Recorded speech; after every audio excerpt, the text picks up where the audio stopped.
Hello, and thank you for joining us for today's webinar, How Multinational Organizations Deal with Data Privacy on Mobile Devices. Today's session is led by IDC Program Director Phil Hochmuth and IBM Master 60 Product Manager Kaushik Srinivas. They'll be discussing challenges IT teams at global organizations are facing with Bring Your Own Device today. My name is Kayla Heineman, and I'm your webinar moderator today. Folks, real quick, just a few housekeeping items before we begin. The webinar console you're using is completely customizable, so you can enlarge the slides, speaker bios, and the Q&A box, so we hope you take advantage and play around with your console. The webinar is expected to last about 60 minutes and is in listen-only mode. We will have a Q&A session at the end of the presentation, so if you have a question you'd like answered, please be sure to post it in the Q&A box located on the left-hand side of your screen. You can feel free to minimize this box if you'd like, and you can access it again by clicking the purple Q&A icon on the bottom of your screen. Finally, we are recording today's session, and we'll make the link to the recording available by email. So with that, I'll go ahead and pass it over to Phil to kick it off with today's presentation. Phil? Thanks, Kayla. Hi, my name is Phil Hochmuth. I'm the Program Director for Enterprise Mobility Research at IDC. And today, as we said, we're going to talk about how multinational organizations deal with data privacy on mobile devices. And just to give you a quick overview of the agenda from my section, we're going to start off talking about device definitions and BYOD trends. So I'm going to define some terms that will be throughout the presentation and give you some data from our research, our survey data and market data on trends in BYOD adoption. We'll look at adoption of BYOD and particularly the challenges that multinational organizations face when deploying mobility in general, but also BYO in particular. Also relating to multinational organizations, we'll look at regional trends in BYOD, so see how the adoption rate of BYOD differs from region to region, and also what the differences are in terms of device type and OS type adoption across various regions. All of that which will factor into some of the decisions IT folks at multinationals will have to make with regards to mobility. Talk about solutions to help solve some of these challenges we'll be talking about, the complexity of BYOD, in particular enterprise mobility management platforms and cloud-based solutions coming to kind of the forefront as an answer to some of these challenges. And at the end, we'll talk about, we'll have some buyer guidance, so some summary points. And not following Q&A, Q&A will actually follow a portion of the presentation where he'll go over some of the Master 360 platform specifics that will address some of the things we'll be talking about here. So to kind of start off, definitions and device types, just to level set here, what we'll be talking about today are corporate liable devices, individual liable or BYOD, and choose your own device. So these are kind of the three predominant device deployment types we see in the market. And corporate liable is pretty well known. Corporate liable smartphones include devices that are purchased with company funds and owned by the organization, usually traditionally managed and controlled in the entire life cycle when an employee leaves the organization. Individual liable or BYOD, this is kind of the emerging trend of bring your own device to work. Individual liable business smartphones that are purchased outright and owned by the individual and brought into the workplace. Then there's the choose your own device model, which we're seeing emerge somewhat, particularly among some organizations in specific verticals, where employees are provided with a list of specific mobile devices that are supported, and the organization will allow them to choose the device from the list. And that can actually apply to either a BYO or a corporate liable situation. You can have an organization that will say, we will support these types of devices if you want to bring them in, and then they'll connect them to back-end systems and platforms. Or from a corporate liable standpoint, they will say, choose the device you want, but it's a company-owned device, and it'll be managed by the company. Just to kind of give you an idea of sort of where we've come from and where we are today in terms of device deployments. Kind of at the beginning of the smartphone era, so to speak, in 2007, very, very low deployments of both types of devices in the enterprises worldwide. Corporate liable was still pretty predominant. Individual liable was just coming on the scene. You look now, or to 2015, which is our most recent full year of data, you see over the last 8 years, over 40% growth in individual liable or BYOD device shipments over that time, over 230 million worldwide. Whereas corporate liable has grown, but not at that rate. So really, we're at the state now where BYOD, individual liable, has really come to kind of dominate as the device deployed worldwide. The drivers for BYOD adoption, we had some survey recently on this, and we asked, why are people deploying this employee liable model? And some of the main factors here are cost savings to the company and device choice.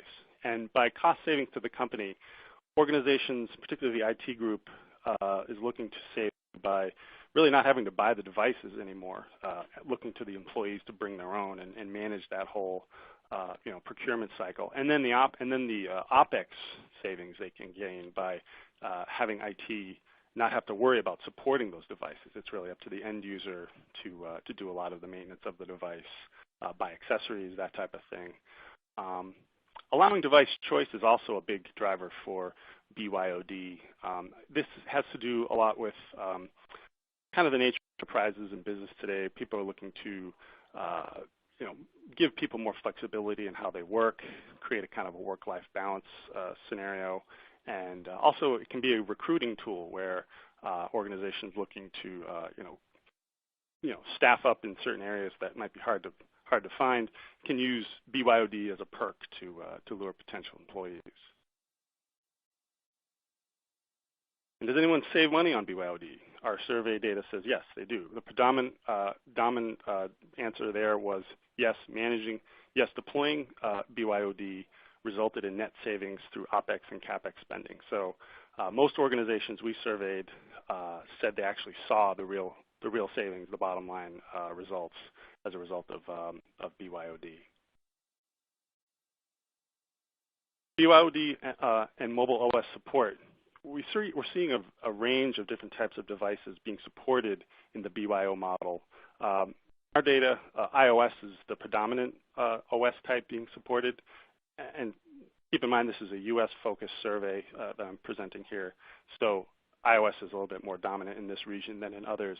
But you can see there's also pretty broad support for Android as well as Windows OS, and somewhat BlackBerry, but obviously we're kind of that diminish over time as BlackBerry transitions out of a device business. But generally the takeaway here is that organizations have to be ready for a more heterogeneous environment. They're going to see more different types of OSs, more types of devices, and they'll have to support that going forward. So formal BYOD adoption rates among organizations. Here you can see among most organizations that we classify as multinational or having operations, being US-based but having operations abroad, BYO is the predominant device deployment in most of those types of organizations. So 42% saying that they're predominantly deploying BYO. Although corporate liable still has a strong presence in these organizations, clearly we're seeing a shift to individual liable as kind of the major deployment model for that type of organization.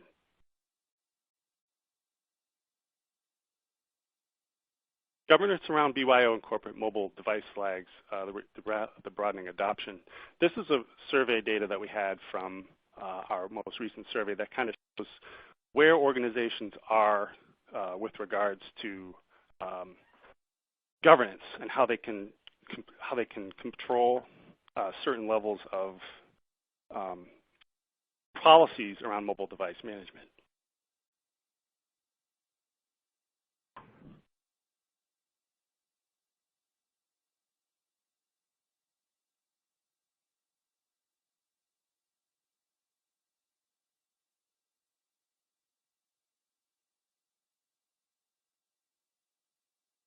Oops.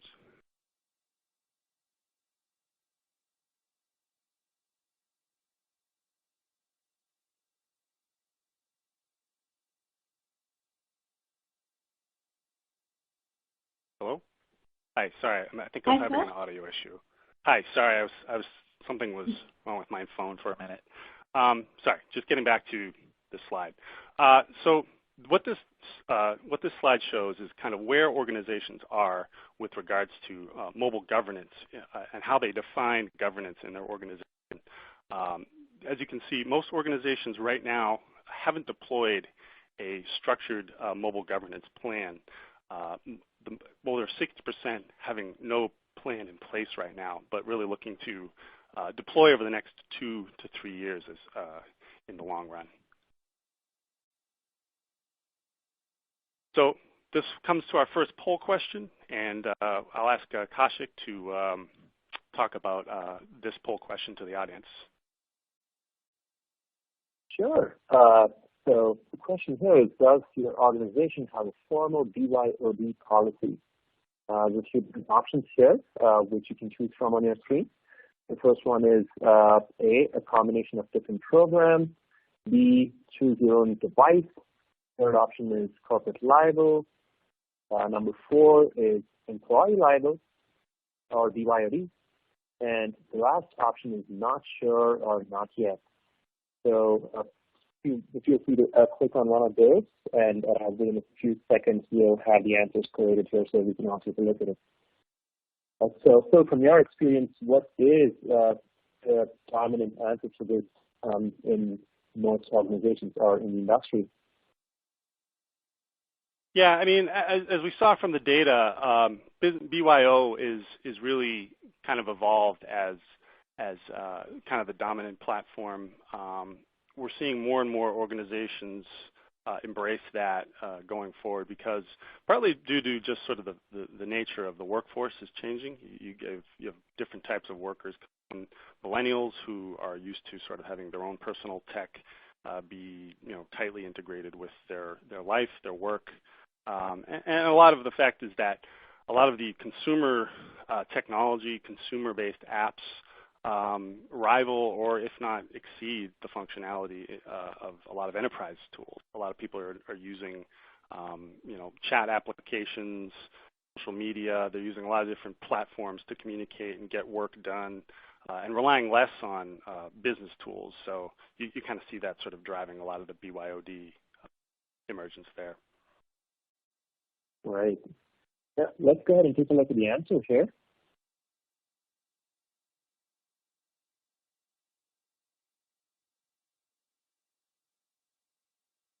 Right. So yeah, that's bang actually. So we have as you mentioned, as you just said. So you can see that we have almost 25% split between 3 of them: BYOD, combinations, not sure, and then the others have approximately 10%. Yeah, it's an interesting mix, right. and it kind of goes along with a lot of what we've been talking about, I think, in a lot of our data points. Yep. So, thanks, Kaushik. So, getting back to sort of the trends and issues facing multinational organizations, in our research, we asked what are the top challenges facing mobile enterprise deployments. We asked this both of organizations that we would consider multinational and non-multinational. And if you look at the results here, security and compliance issues are always top issues, and these were the most cited among both types of organizations. Followed by integration issues. This can involve how you back-end platforms with front-end mobile apps, or connecting various IT assets together to create a mobile end-user experience. A lot of organizations struggle with that and are still trying to sort of put the pieces together on that. Cost overruns, those kind of are a universal headache that most IT organizations face. Some of those have to do with the integration issues and security and compliance issues that I mentioned there. But I think a main takeaway here is that generally multinationals, according to as we see them in our data, are more challenged by pretty much all of these types of issues with regards to mobile deployments. And a lot of it has to do with the scale of these types of organizations. We're talking about usually very large organizations with operations and personnel in different regions, diversity of workers, diversity of workloads, and devices and device types out there in the field. So it really kind of comes to a more complex scenario if you're talking about multinational and how you manage mobile deployments. Right. So that actually brings us to the next core question, which is what are the main drivers for EMN data privacy in your organization? Are they regulations and compliance, or is it more of a company policy which you need to adhere to because of HR policy, for example, or is it a combination of both? So those are the three options. Very interested in looking at what our audience here has to say.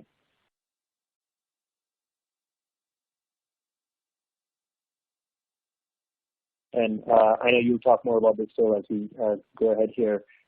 Regulations and compliance is one area which keeps coming up more these days as more bigger enterprises, larger enterprises start adopting more EMM and go deeper into how they can actually leverage mobile for enhancing the work productivity and just enhancing workflows in the workplace. So that's something which keeps coming up these days. Of course, company policy is something which many companies, even the SMBs, have many times, which defines a lot of their mobility policies and the strategy in general. Yeah, regulatory and compliance, those are always top issues, and we'll actually touch more on those later in the presentation with some specifics that people are facing, particularly multinationals, because they're dealing with both compliance and regulation issues in the U.S. and even particularly their industry, but also regional compliance and laws and regulations that they have to deal with, depending on what region they're operating in. All right. Let's take a look at the answers here. And the answer here is both at 56% almost, where people think that those are equally valuable. Which makes sense. Yeah, it does. I mean, so that's useful for the next slide. Go ahead. Thank you. So kind of touching more and drilling down a little bit into the security compliance challenges organizations face. From our most recent survey data, regulatory compliance issues, particularly to industry, but also in general, are the biggest challenges that most organizations face. But again, you see a higher frequency of multinationals here saying this is a challenge for them as opposed to non-multinationals. So again, kind of speaking to the complexity of a big organization with operations in different regions. They're challenged by a lot of different things, but at a different scale. So regulatory compliance being a big issue there. Lost devices with sensitive data or stolen devices are always a big security concern. Unauthorized access by apps from an employee, leaked or sensitive data, leaked or exposed sensitive data as a result of a mobile use by employees. You'll see further down in the presentation where this will really come into play with regards to what's going on in Europe and some of the regulatory sort of evolution there. But in general, you can see a trend here, a fear of data leakage, data loss, data exposure, and the regulatory and potentially penalties and fines that can come as a result from all this are really what's keeping a lot of IT folks up at night, particularly among the multinational organizations. One thing to keep in mind, one thing to be aware of with regards to BYOD is that you see differences in deployment region to region. So if you look at the United States, and this is shipment data of business devices by corporate liable and BYOD. You see predominantly in the U.S., BYOD is really the dominant device type deployed and shipped. Over 80% of business devices in the U.S.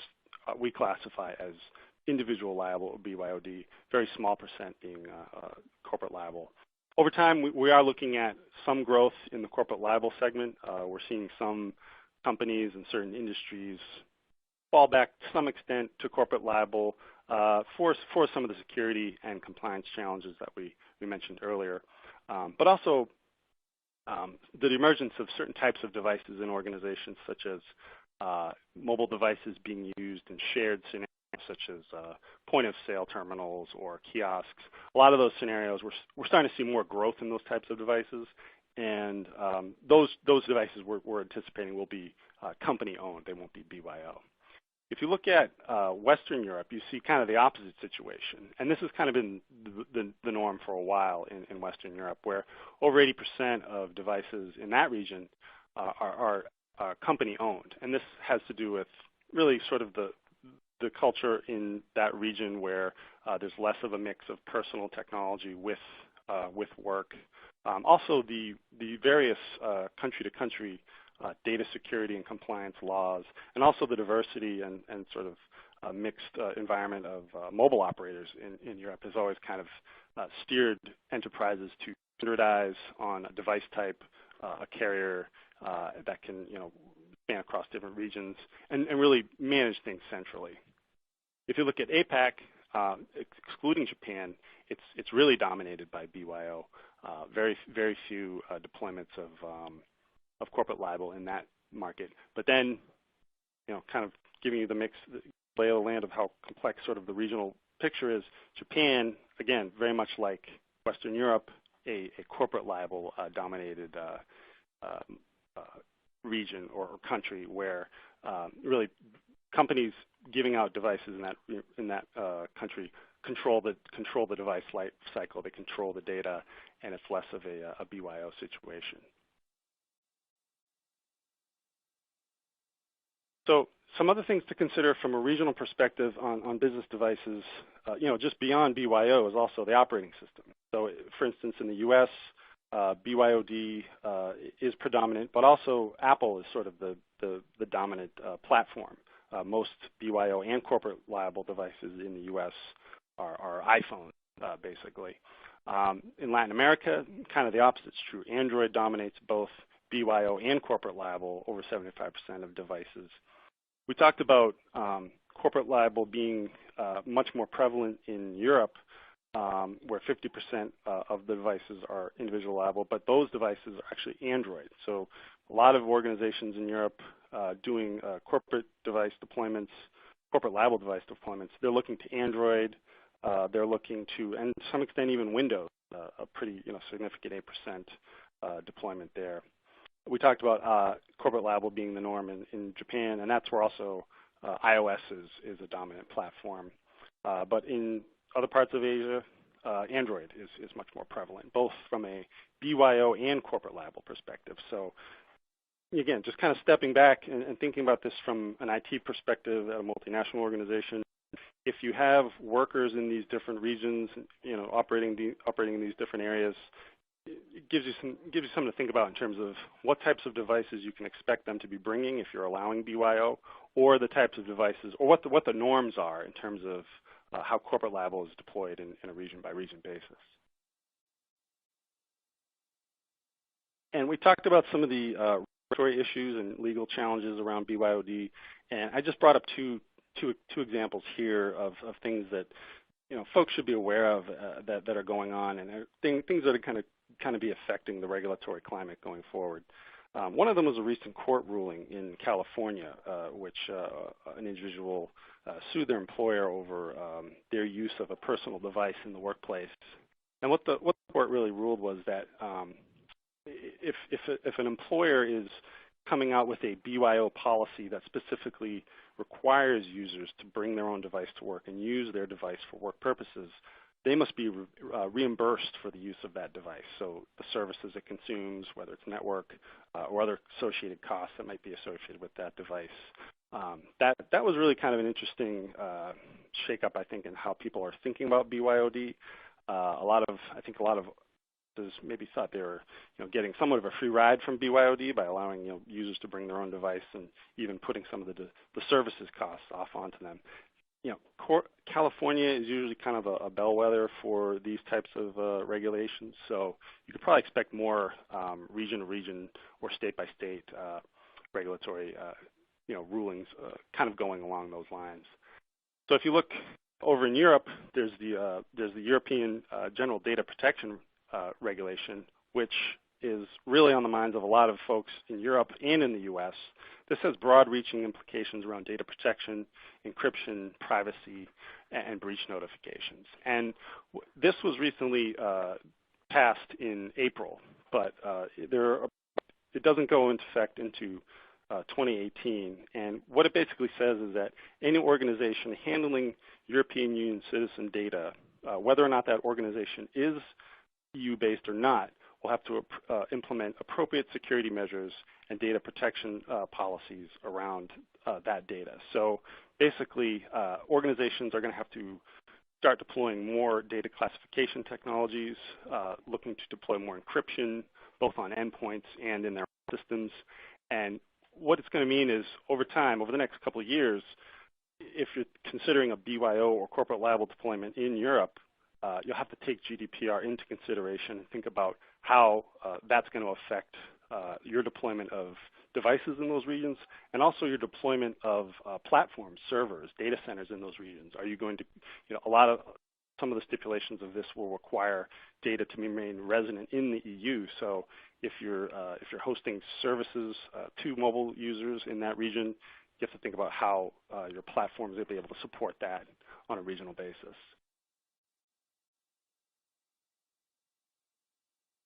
This kind of goes to another trend we're seeing in enterprise mobility, and this is the adoption of cloud as a way to sort of solve a lot of the challenges that we talked about earlier in the presentation. So organizations looking to deploy cloud-based solutions for mobile application development and deployment, we're really seeing some of the top drivers here being the ability to save money by deploying cloud-based mobile platforms. They're looking to really go to a as-a-service model where they can consume mobile services, whether it's EMM or mobile application management or mobile apps, as opposed to deploying their own platforms on-premise or in region to region. Other reasons that folks are looking to cloud is time to market. So they can look to deploy enterprise platforms quicker if they go to the cloud as opposed to doing a traditional on-prem or even a sort of a hybrid type deployment. And then flexibility and scale are some of the key drivers that people are looking to do with cloud. So many see cloud as a potential remedy for the problems that we talked about earlier. Really looking to those types of services is particularly for the data security and data control challenges that we've talked about. Sort of seeing cloud as an answer to a lot of these things.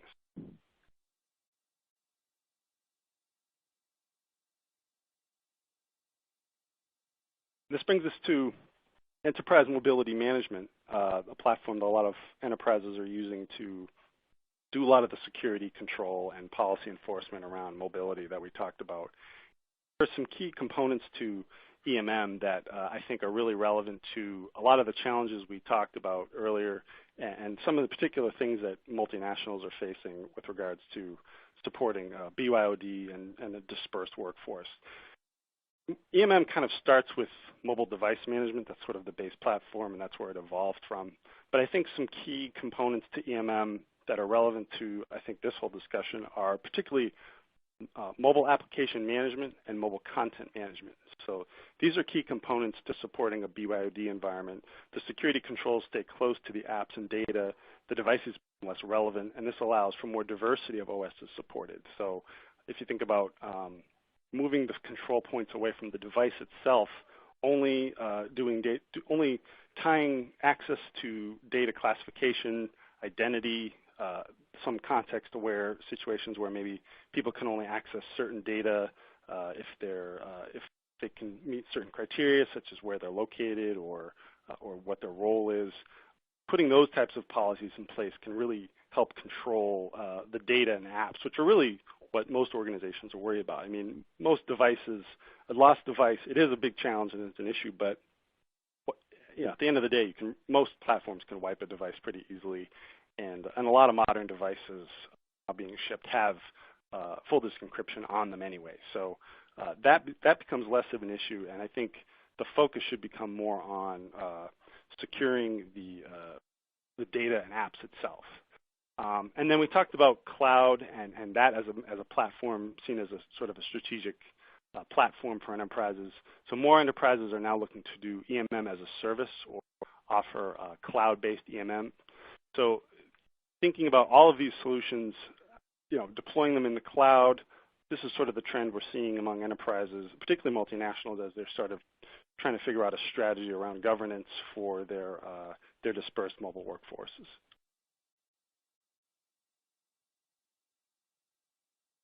So this gets to kind of my final slide, and this is the buyer guidance.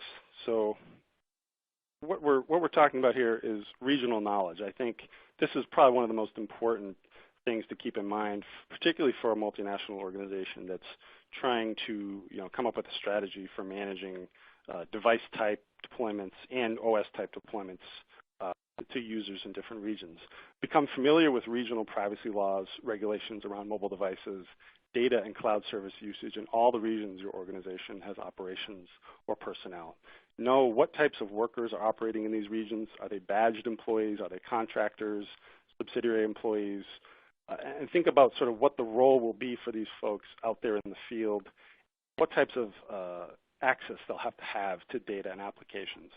And then you need to sort of think about, particularly on a region-by-region basis, what types of device trends are prevalent in those regions. We talked about BYOD being very predominant in APAC and Latin America, corporate liable in Europe and Japan. So think about when the people are in these regions, working and others, what's the norm for type of deployment of devices in each region? And then from a data standpoint and a security standpoint, we're advising build mobile application data-centric policies. Devices should follow. So this again goes back to the idea that we're moving away from a device-centric security model where control of the device is paramount, more to a data-centric security model. So tying more policies and enforcement capabilities to the data itself or the apps, being able to revoke just the application if a person leaves the organization, as opposed to having to get the whole device back or wiping the device, or even just tying access to data itself based on things like enterprise rights management or mobile content management are going to be key. This ties to this next point, data first. Mobility means corporate data will be at rest and in motion in a large heterogeneous set of endpoints. The security philosophy and policy should safely start with the integrity of data, compliance, and corporate governance. And then usability is a close second. We talked a lot about compliance and security and sort of the onerous task of how an IT organization has to think about all this, but you really can't lose sight of end user usability and their experience, because the controls and technologies you put in place to secure data you have to make sure that's not impeding actual progress and productivity of the end user. So a lot of pilot testing is suggested here. Thinking about the usability at the same time as the security and control is going to be very important.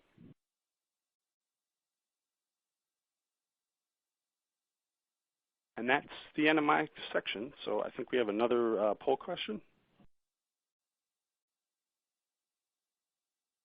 Yep. So I think the poll question is, all right, so what would be the biggest hindrance to adoption of faster in your organization? I think we already did question, so this might have been a repeat. So, oh, yeah, okay.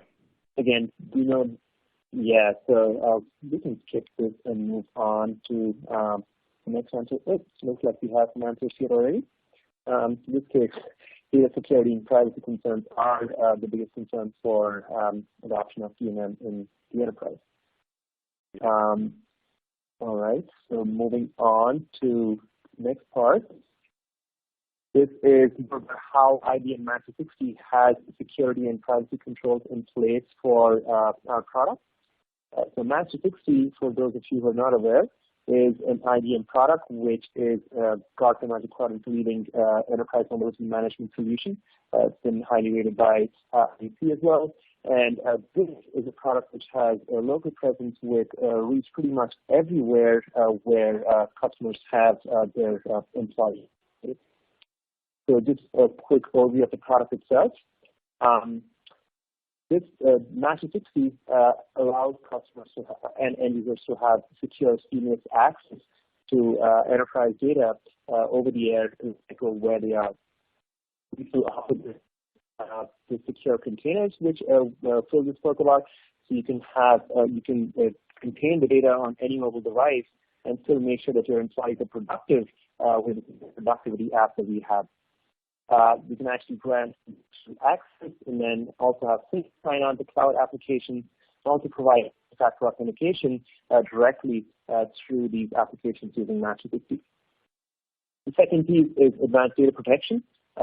You can apply configuration data to the devices themselves, to browse securely using a global threat intelligence database so that users know, or at least you can block users from accessing something which they should not be accessing. And finally, you can also enable device-agnostic network-based protection using our product. We also help you with enterprise visibility and control, where you can now have complete visibility to all the mobile devices in your environment, irrespective of the endpoint. This could be a laptop, a tablet, a smartphone. Doesn't matter where these devices are, they'll be reporting to the Match 360 cloud, and you can actually manage them over the air. You can also create intelligent policies and compliance rules there. Very good way to manage these mobile devices, and also help take actions proactively if something does go wrong in your environment or if the devices or users are compromised.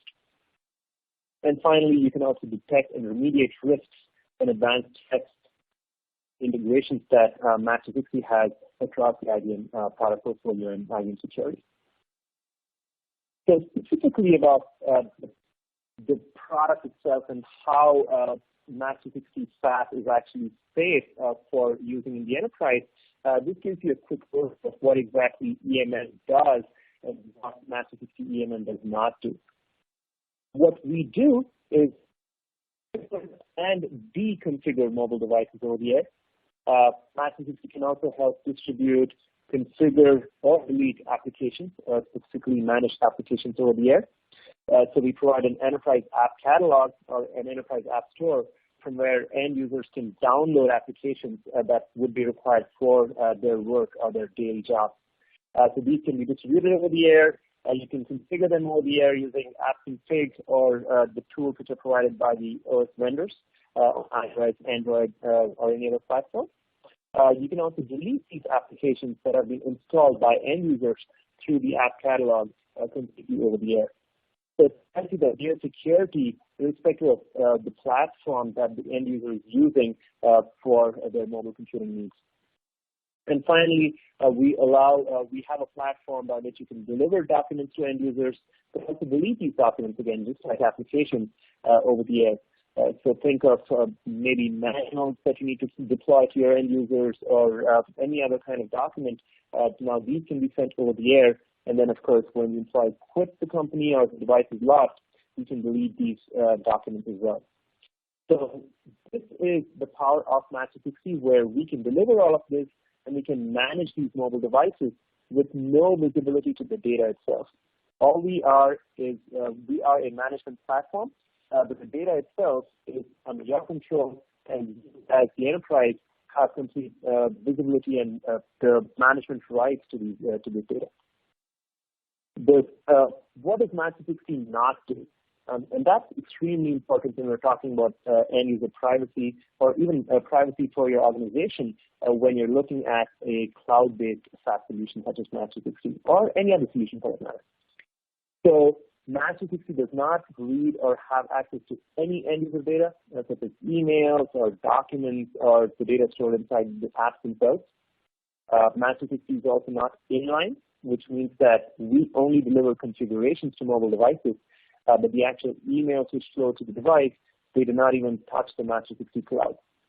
So in terms of email, of course, we don't even have visibility to the data which is flowing to the device from your email servers. The next is encrypted traffic for things which do go through the mobile enterprise gateway. So typically when you have to browse, when the end user has to browse to a specific URL, intranet site, or try to access documents which are behind your firewall, for example, we require what's known as the Mobile Enterprise Gateway for application level VPN, not device level, but application level. So again, this traffic is completely encrypted, so there is no way that Master 60 has access to this data. And on the device itself, all this data is encrypted both at rest as well as in motion. So any document that is opened up or any email which the user opens on the Master 60 containerized application, we do not have any visibility to it. So there is no data access by the Master 60 cloud to any data which is being accessed by the user on a Master 60 app. So that's just some of the ways by which we ensure data security and privacy for end users on mobile devices by delivering some of these features to configure and deconfigure devices over the air, but at the same time and not having any visibility to the data itself on the cloud. So this slide just talks about some of the infrastructure that we have. We make sure that we have as much infrastructure in geographic proximity to end users and organizations. So the customer data is not moved across geos, and customers also have a choice of which data center that they should be deploying on. Today we have data centers spanning all around the world, so that's another plus when you're looking at an organization, or you yourself are probably an organization where you need to deploy in specific geographies around the world. All our data centers are encrypted, and finally, we have an entire list of certifications and regulatory approvals to operate our cloud. These include things like FACU Type 2, FISMA, FedRAMP. We also have the EU Safe Harbor, which is still being used in Europe. We also have ISO 27001. So just some of the certifications here which we adhere to, and we get certified every single year to make sure that we are satisfied and know that whatever data is stored on the cloud, very little minimal data that is stored on the Master 60 cloud is secure, and we have regulations and we have processes in place on how the data is handled. While we offer this complete privacy and security to the end users and enterprises, we also keep end users in mind, because at the end of the day, the whole purpose of having these is to make sure that your end users are more productive, and that as a whole the enterprise becomes more productive. So we make sure that the end user experience is best in class, and the whole data security piece is kind of abstracted away from the end users, so that all they need to know is that they can actually get their job done much faster in a much simpler way on their mobile device. So what you see here on the screen are actual screenshots of our apps. So this could be our secure mail, calendar, contacts. So the end user experience, as you can see, is extremely intuitive and very easy to use by end users. So this is a very good way to deploy ENM to end users. There's minimal user information stored on our cloud. And again, customer and end user privacy is always respected with no information available on the cloud. And finally, in terms of next steps, if you would like to try out Master 60, it's very simple. You can start off with a demo. We can have a demo set up for you where you can start this off. You should be able to see a link right there below below the screen right now, where you can start off your trial. Actually, if you'd like to start a trial, it takes as much as 5 to 10 minutes to go to Master 60 and actually set up your own account on Master 60, where you can enroll new accounts and start trying out the Master 60 platform. And once you have that, you can start deploying mobile devices over the air, or configuring these devices over the air, and start deploying ENM to these mobile devices. So with that, we come to an end of this webinar, of course, for the content, but we'd like to open it up for questions now. And in the meantime, I will back to you, Taylor.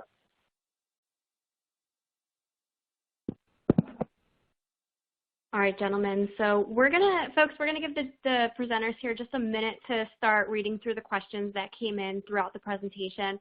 And I do encourage you to get your questions and take advantage of this time to ask the experts anything that might have come up throughout the presentation. If you minimize that Q&A box throughout the presentation, you can bring it back up again by selecting that purple Q&A icon in the bottom middle of your screen. And just to piggyback off of Kaushik there, we do have a link in the resources section to sign up for your free 30-day IBM Mass 360 trial. So if you're interested in signing up for that, it's super easy, and the link is right there. So go ahead and check that out if you're interested. And one more thing, watch your inbox, because we will be sending out the recording and slides from today's event. That way you can review anything you missed or share with others. So with that, we'll go ahead and jump right into the questions here. So Kaushik, Phil, back to you.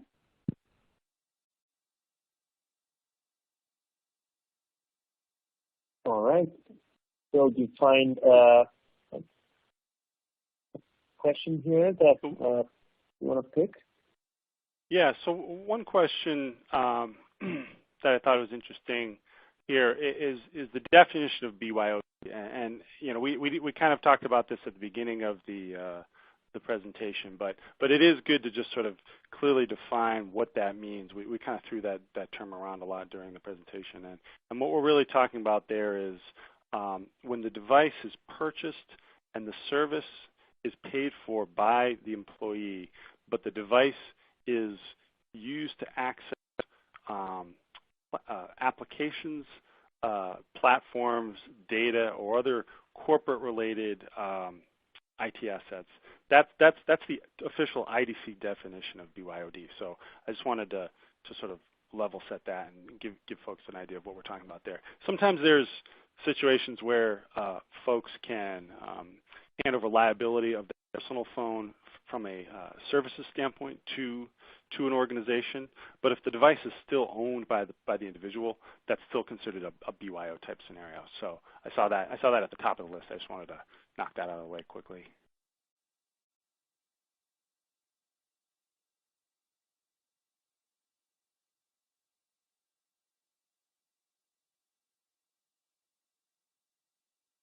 All right.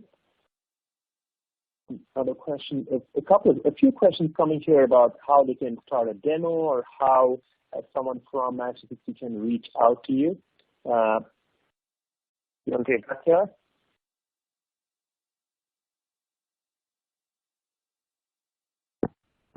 I can answer it. So we will reach out to you after the webinar, and we can help you set up a demo as well.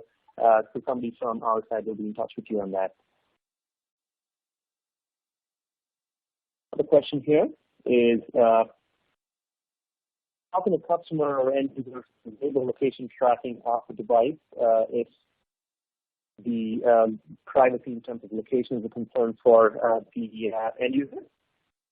So the answer to that is it really depends on the deployment. So as Mass 360, we provide multiple privacy controls which customer admins can put in place depending on their specific use case. So if you are not the mobile devices for any reason, it might not be a BYOD scenario, but it could be a situation where you deploy tablets on a retail floor, for example. In this case, it's perfectly valid to track location of these mobile devices. On the other hand, if you have a BYOD scenario and you might not want to track end user locations, you can certainly turn that off on the Mass 360 portal at the time of deployment. But of course, when the end users install the app, the Mass 360 app on the mobile device, they will also be prompted to actually allow locations tracking on the device. And if they deny access, then there is no way that Mass 360 can actually track locations of the end users. So we definitely require permission from both the end user as well as the administrator before we can actually track the location of our end users.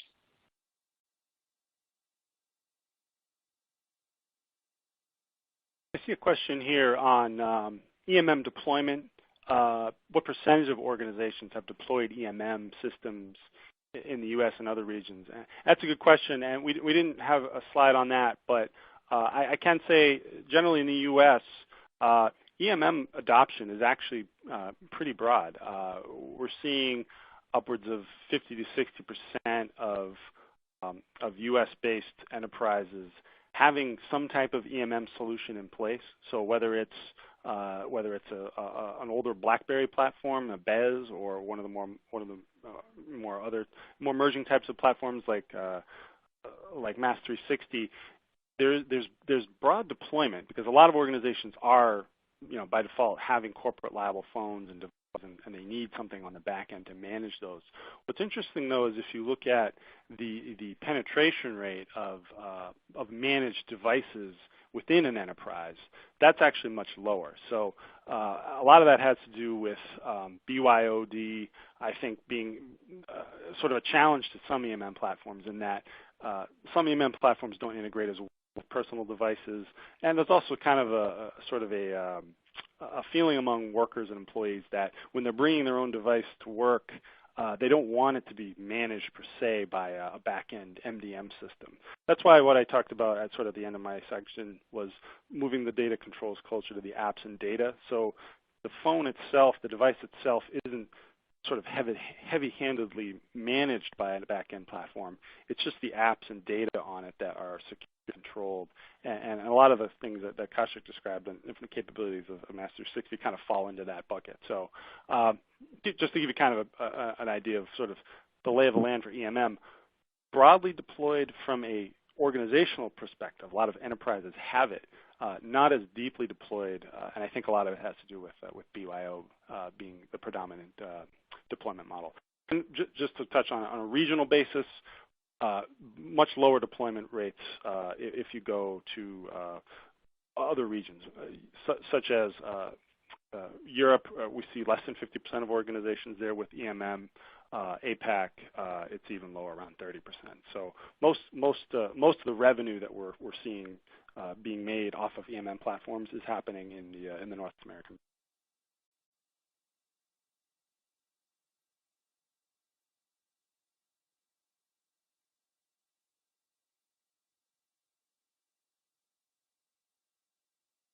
I see another question on African deployments of BYOD. Apologies for that.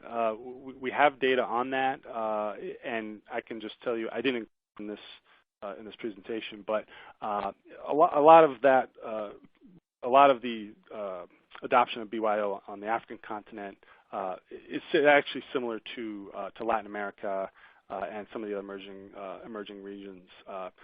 Over 80% in depending on which part of African continent you're talking about, which country. But a lot of BYO is sort of the norm there. Corporate liable, less of a deployment model in that market.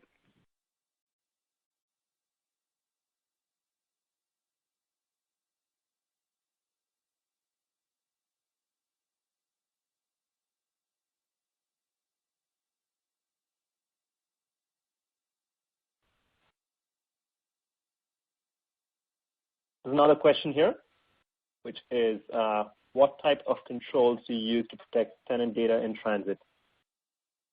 So with Mass 360, we allow for different types of controls for tenant data, of course. All our data centers are encrypted, but then for data in transit, again, there are two different things to look at here.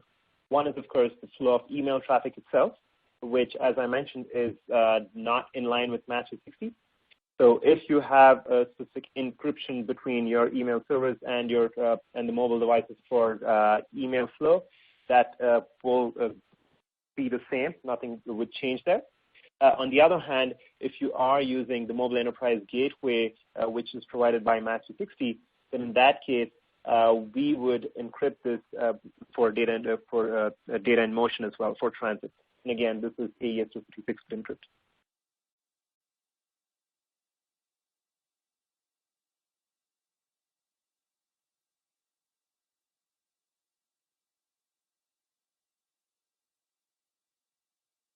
Is there another question that you'd like to take, Phil?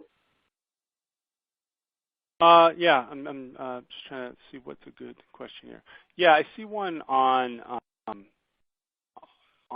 advice around ensuring that corporate data. How do you ensure that corporate data does not make its way to mobile devices? So basically, preventing preventing that potential of a lost device being a source of a data leak.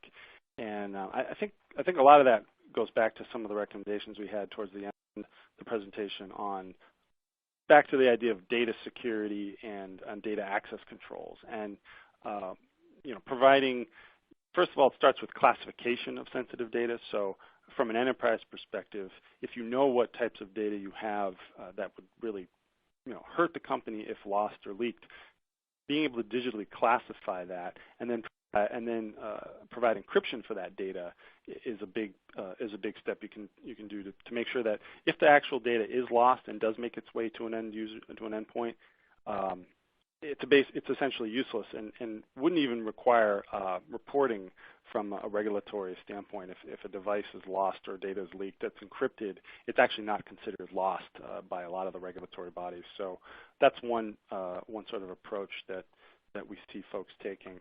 Then another one is really just the push of data and applications to cloud platforms. So not allowing the mobile devices to actually download the data and actually, from a client offline data perspective, but really making it so that access to key applications and data stays in the cloud, and the mobile device really only acts as a sort of window or access piece to the data. So the more people deploy SaaS platforms and mobile-enabled or mobile-optimized SaaS applications, the safer the data will probably be, because it's not going to be traveling around on mobile devices. It's going to stay up in the cloud, and deprovisioning access to it is just really a matter of changing an access control in an identity platform, as opposed to wiping a device or revoking a device or doing something from a mobile device management standpoint.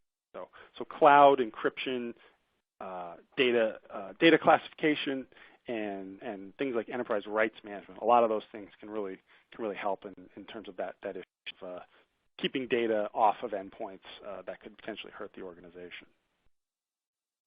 Right. I know that we have 3 minutes left, so just to respect everybody's time, I think I'll hand it back to Kayla now for closing remarks. All right. Thanks, Kaushik. Thanks, Phil, for your time today and for answering everyone's questions. I do just want to take this moment to remind everyone to watch their inbox for an email containing the recording from today's event. That way you can review anything you missed and share it with others. So on behalf of all of us here at IBM, we hope you enjoyed today's presentation and have a productive and secure rest of your day. Thanks again.